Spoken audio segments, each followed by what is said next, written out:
มากินอาหารแรงนำกันพี่น้องมื้อนี้กินง่ายๆแบบนี้เลยตอนแรกก็ว่าจะบ่ได้ตั้งใจกินดอกตอนแรกก็ว่าจะให้ผัวกินบัดนี้หั้นผัวละนอนตั้งแต่ทุ่มหนึ่งได้หลังจากที่ว่าพาสุดหล่อไปโรงเรียนว่ายน้ำมาแล้วกันมานอนอยู่โซฟาค่อยกระปลุก4รอบ5รอบก็บ่ตื่นอันนางก็บอกได้ปล่อยค่อยๆนอนได้เพราะว่าค่อยเมื่อยก็เข้าใจอยู่ดอกไปเฮ็ดงานมื้อละ7-8 ชั่วโมงมันก็เมื่อยแหล้วเนาะตื่นตั้งแต่ตี 5แต่ว่าไปนอนยังอยู่โซฟาหั้นค่อยก็ปล่อยให้นอนได้เข้าอันร้านเฮ็ดกับข้าวให้นางนี่ก็ค่อยก็บ่ปลุกมากินได้เมื่อยหลายมันบ่อยากนอนหลายมันบอกค่อยก็ปล่อยให้นอนเพราะว่าหยัง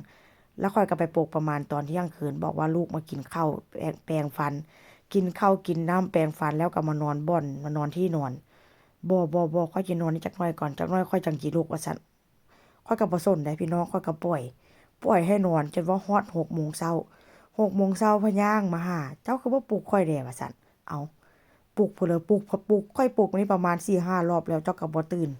จะบอกว่าเจ้าสินอนจักหน่อยก่อนแล้วเจ้าสิตื่นเองตื่นแล้วสิตื่นมากินดอกกับข้าวกับน้ำมันเฮ็ดแล้วก็ใส่ตู้เย็นไว้ข้อยก็บ่ได้สนได้พี่น้องปลุกบ่ลุกข้อยก็กินข้าวกินน้ำข้อยก็อาบน้ำอาบท่าแล้วมานอนเฉยอันนี้เป็นเมนูข้อยเด้อนี่เด้อตอนแรกก็ว่าสิตั้งใจบ่กินดอกเพราะว่าหยังอันกินกล้วยกินนั้นไปแล้วก็บ่อยากข้าวอยากน้ำพี่น้อง แต่ว่าก็กินซะถ้าบ่กินมันก็สิเจ็บท้องมื้อนี้ก็เลยแบบว่าหั่นซาซิชอนแล้วก็มากินอันคล้ายๆกับกุนเชียงนั่นล่ะเนาะหั่นซาซิชอนแล้วก็มาตำข้าวปุ้นกิน